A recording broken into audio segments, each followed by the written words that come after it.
It's a city of changing fortunes. Steamy, busy, Ho Chi Minh City is a commercial hub of Vietnam. Money is on the mind of everyone here.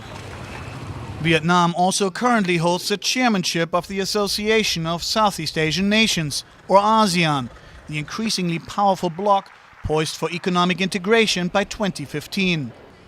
That's a key reason why the forum's founder put it on par with the fast-growing BRIC countries.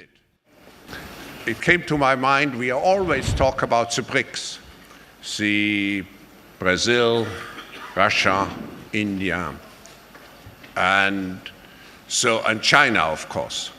But actually we should talk about the ABRICS, which means Asia. ASEAN should be integrated. Asia is certainly driving the global economic recovery, with average growth of 7%. But with growth, status and influence comes responsibility. That's why the forum's theme was rethinking Asia's leadership agenda.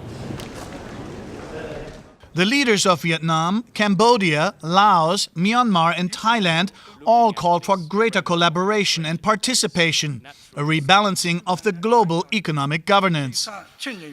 ASEAN Secretary General Surin Pitsuwan pointed out that 5 of the G20 members come from Asia, with the country chairing ASEAN having earned a seat at the table.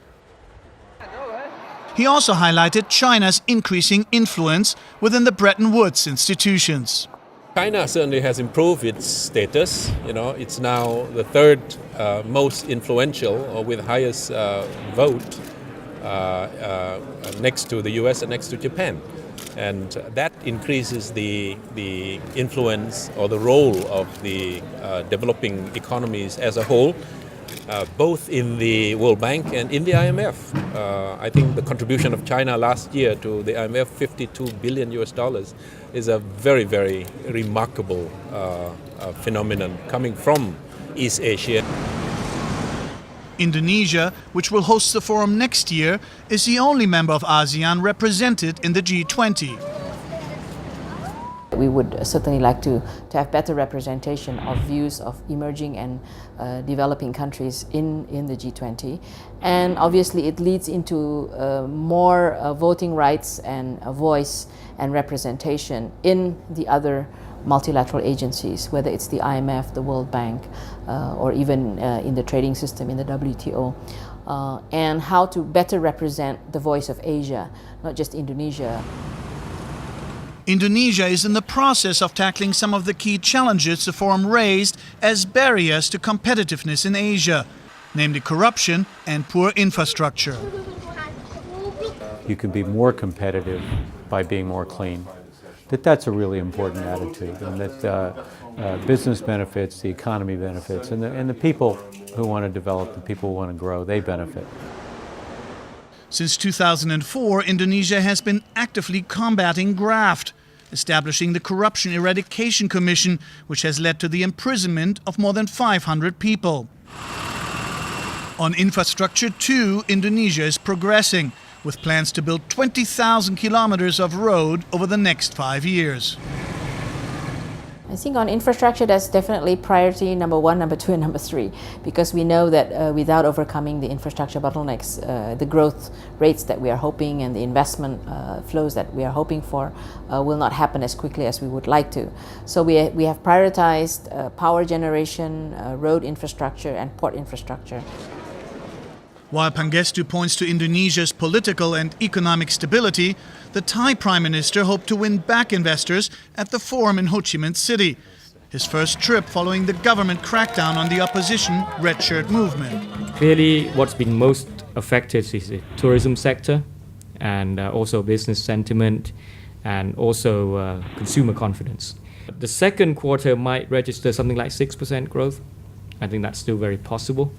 So much depends on how quickly we can turn things around in terms of creating confidence to win back tourism. Abhisit said he expects tourism numbers to decrease this year by 2 million, down to 14 million people. But overall, in the hallways of the forum, corporate leaders were largely positive about Asia's development and prospects.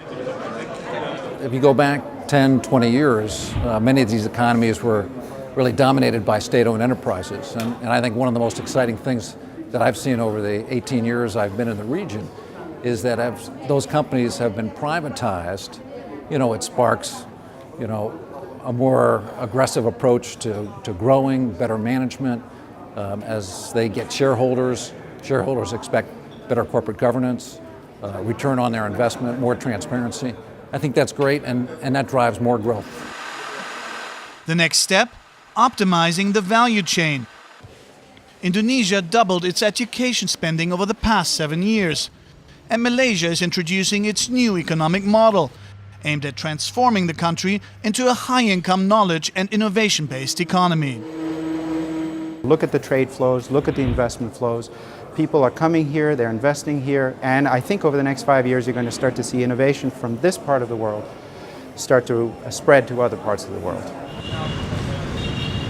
Vietnam is now passing the baton of hosting the East Asia Forum to Indonesia, both countries representing the dynamism and potential Asia has to offer.